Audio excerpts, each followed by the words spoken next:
Good evening, everybody. We're going to go ahead and get started. I've got 6:01. I want to thank you on behalf of the Florida High School Athletic Association for joining us for the girls weightlifting coaches meeting as we prepare for the 2024 Girls Weightlifting State Championships at the RP Funding Center in Lakeland. Deke has just joined us, so I want to thank Deke as well, our TC, for this year's event, and works hand in hand with our office throughout the weightlifting season for boys and girls. Deke, I want to thank you for joining us here this evening. We've got a great turnout. Am checking to make sure schools are being able to view this, and we're also going to record this. So if you have any questions, we can go back, we can email this, and you can share this as well. Our goal tonight is to talk about the schedule. The hot topic of the night is wristbands, and then also the rules that Deke will share from our rule book, from our weightlifting manual that we use throughout the state.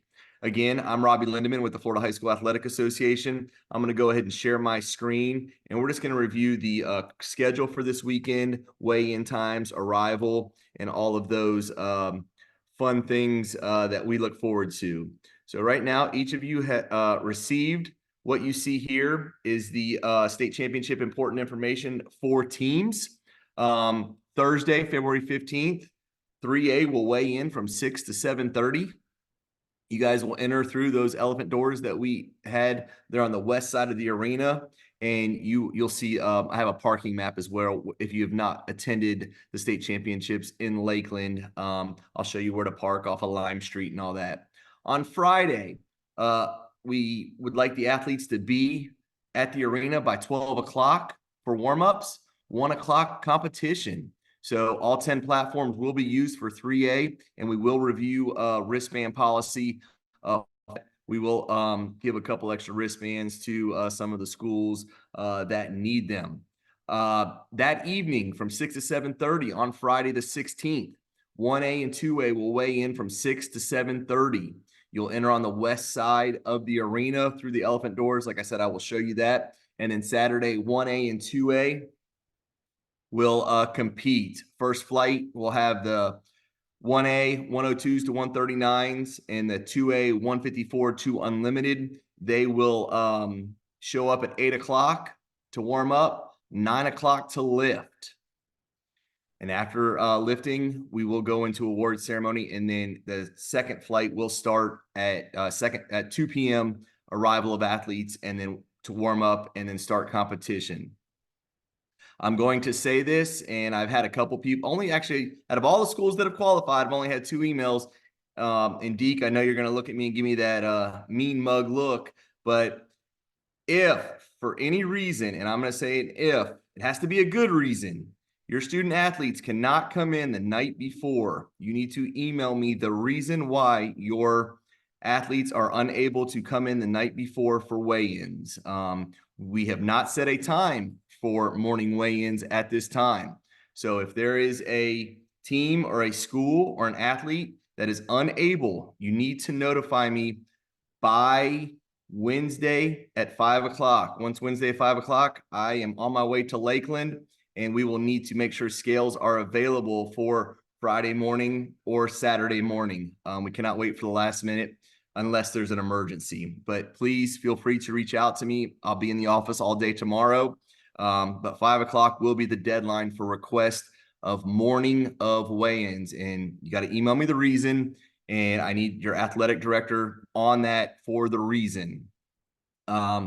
Please let your spectators know that the gates open 60 minutes prior to each competition day. So when your athletes are arriving, the gates will be open, and you can purchase tickets through that.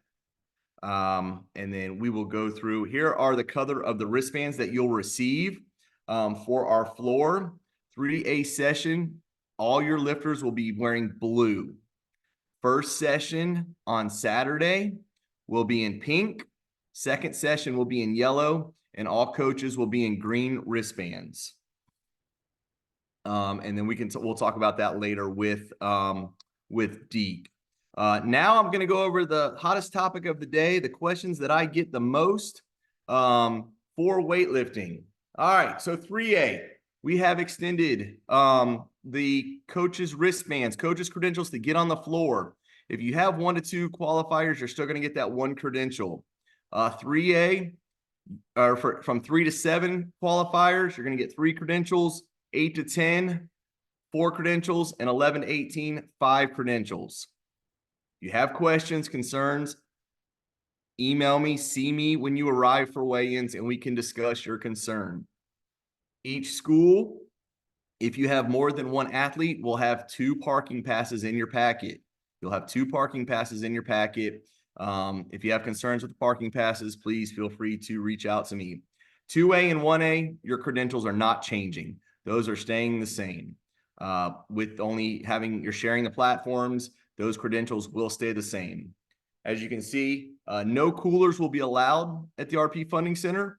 Gatorade and water will be provided throughout the arena, just like last year. Just make sure that you're following the schedule. Arrival times have not changed. Here is our arena. As you can see where the arrows are pointing, those are coming in off of Lime Street, and you will enter the arena from the west side. You'll come in through the parking. This will also be on the back of your parking pass once you enter the arena.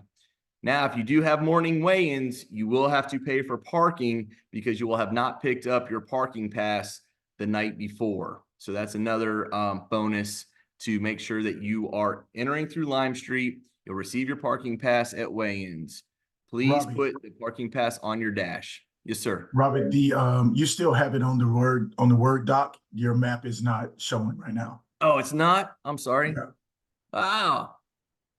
I don't know.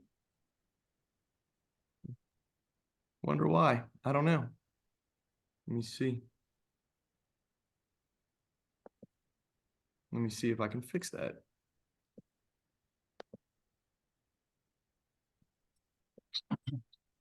Let me go back to my Zoom.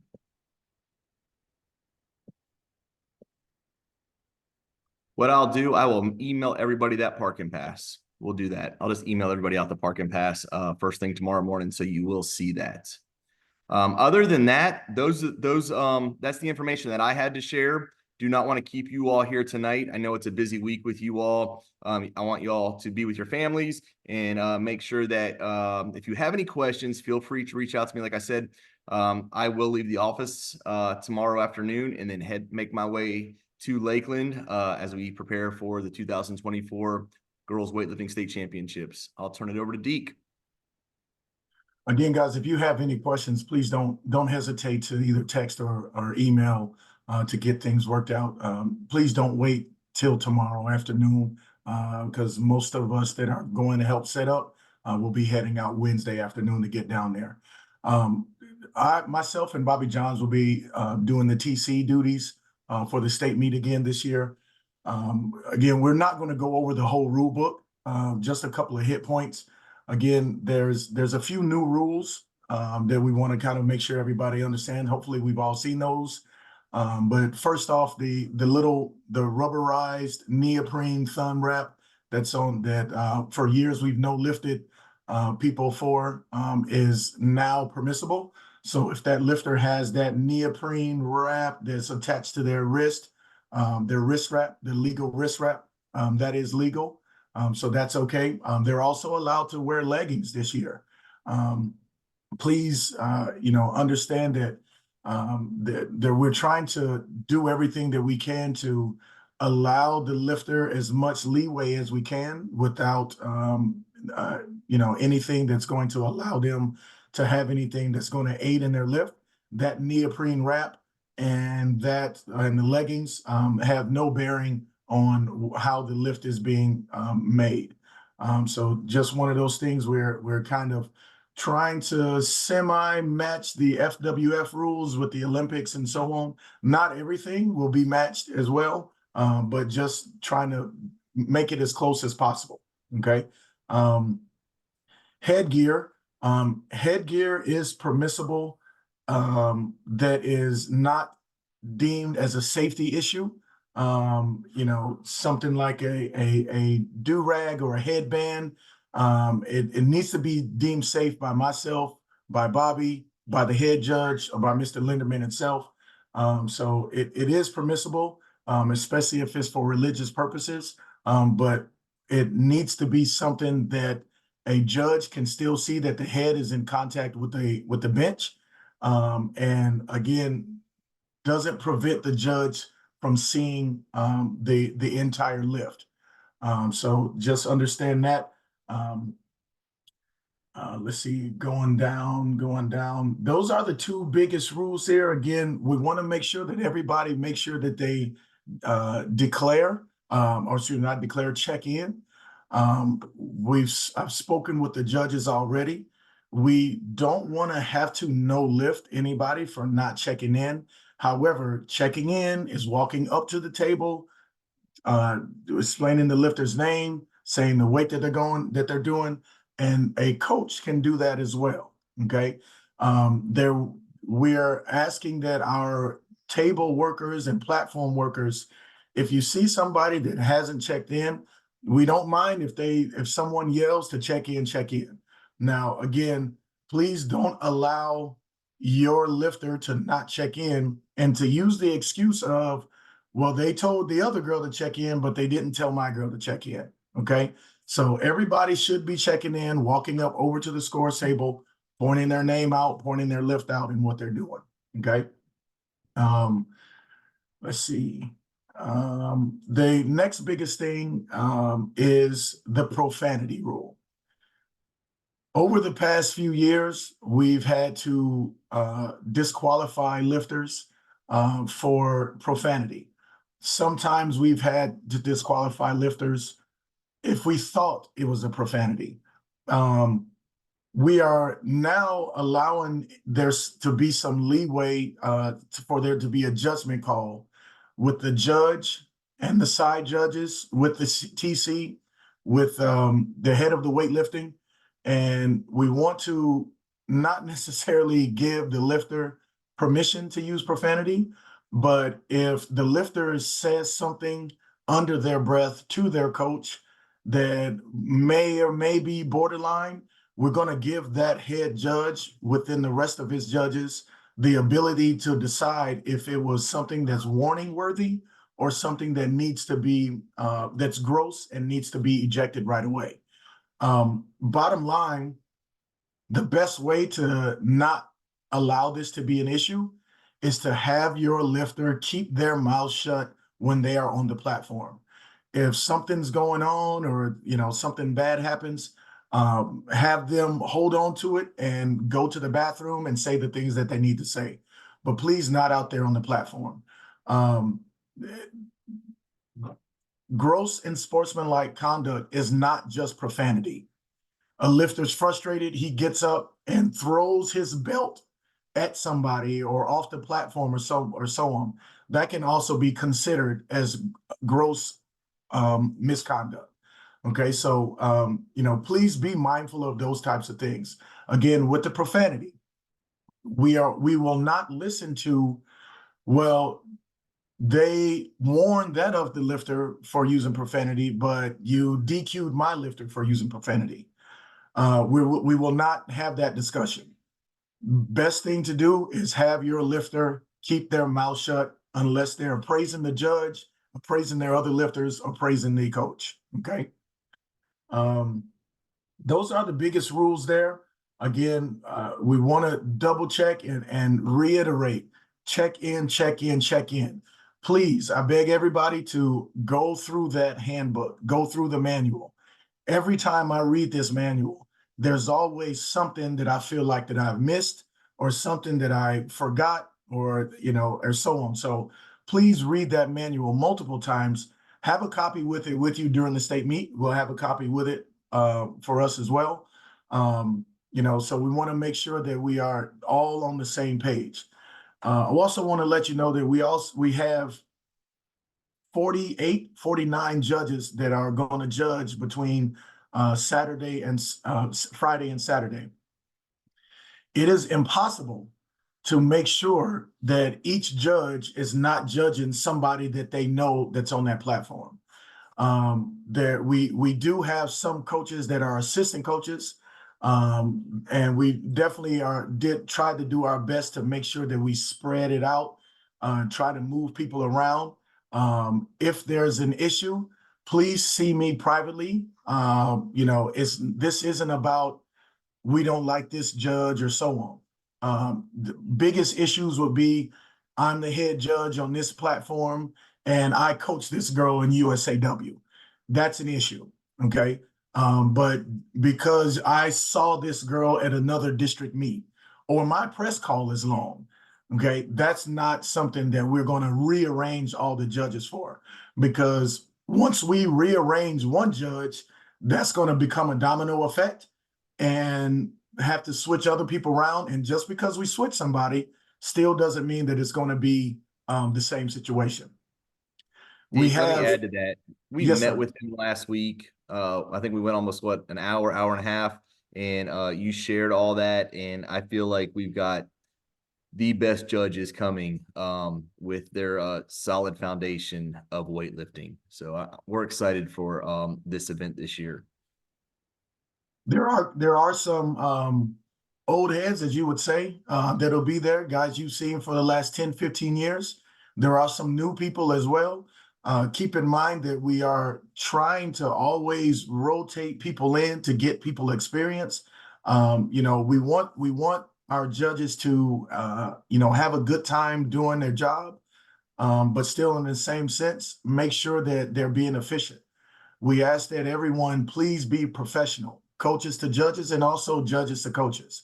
Um, you know, Judges have been instructed that if they have taken a lift away from somebody or given someone a red light, I've instructed them to make sure that to make eye contact with the head coach or the coach that's coaching the lifter and be prepared to explain what their call is.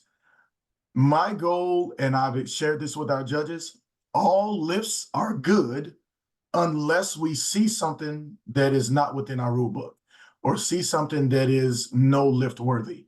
So the frame of mind that the judges should be going into when that lifter steps on the platform is this is going to be a good lift.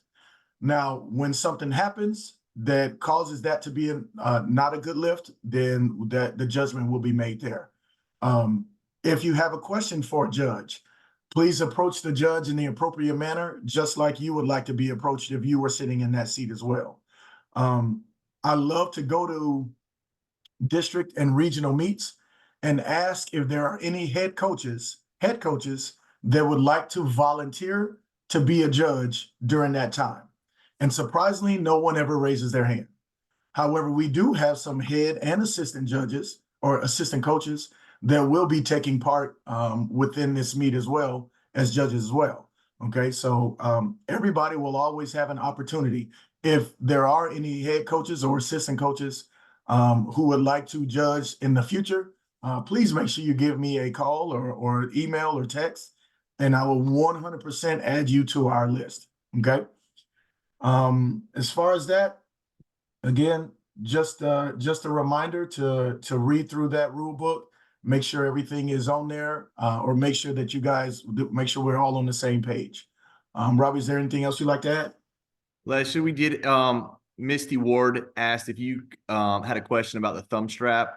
Do you mean the thumb strap from the wrist to the thumb? So on the wrist wraps that lifters have, there's a little, basically it's a rubber band. It's used to kind of lock it in place so they can wrap it around. Okay, it is literally a rubber band. And in past, again, we've lifted people for that. That is permissible now. So they are allowed to wear that. Okay, they're allowed to wear that rubber band. Now, as far as thumb tape, the thumb cannot be taped and still connected to wrist tape. There has to be separation between there. Okay, so that neoprene wrap is not the same as thumb tape. Okay, if the thumbs are taped, they need to see just a little bit of tip of that thumb. Okay, it is a trick for lifters to kind of wrap that thumb up and extend it a little bit to help with the hook grip. We need to be able to see the little tip of the thumb, but again, that is also all in the rule book. Thank you. Kobe asked, could I repeat how many bands for 3A coaches will be eligible to get? 1 to 2 qualifiers you'll get 1, 3 to 7, 3, 8 to 10, 4, 11 to 18, 5. So Again, those that are there are several teams that have 25, maybe even 30 lifters. So if you are having an issue with your wristbands, again, see Robbie, see myself, or see Bobby, privately. We'll talk about the situation that you have. We have coaches that are we may have smaller coaches that have lifters that are lifting big weights, or older coaches that can't physically spot, or coaches that have just had surgery and can't spot. So again, just see us privately. What we don't want to do is have moms, dads, brothers, uncles, and inviting everybody down from the stands to be on the floor during the lift. Literally, I've had coaches tell me, "Well, that's her CrossFit coach. He wants to come down." No, I'm sorry, we can't do that. That's her USAW coach. He wants to come down. No, we can't do that. Now, if you as the head coach want to give your band up to allow somebody else to come and spot, that's fine, or to come give moral support, that's fine. But unless there's an issue, unless there's a numbers issue or there's a health issue, we're not just trying to dish out bands here and there. Okay, again, see us privately once we check in. It is not a cross the board type of situation. It is an individual school by coach by team situation that we will take this by. that's it. All right. Well, I'm not seeing any more questions, Deke. I promised I'd try to get you out of here in 30 minutes, and I think we did that. Again, I want to thank everybody for joining us. Safe travels to Lakeland. Look forward to seeing you all at packet pickup on your designated times, and we're ready to rock and roll. I know the crew is ready. The platforms are actually trying to be put in place tomorrow. So we're working hard and going to try to make this the best event for our student athletes and our schools and our coaches. We want to appreciate all of our coaches for everything that you all have done for this season. And other than that, Deke, I think we're going to end this session, and I will see you. I will see you later this week. All right. And yes, I'm going to eat. No, you will pick up your parking pass.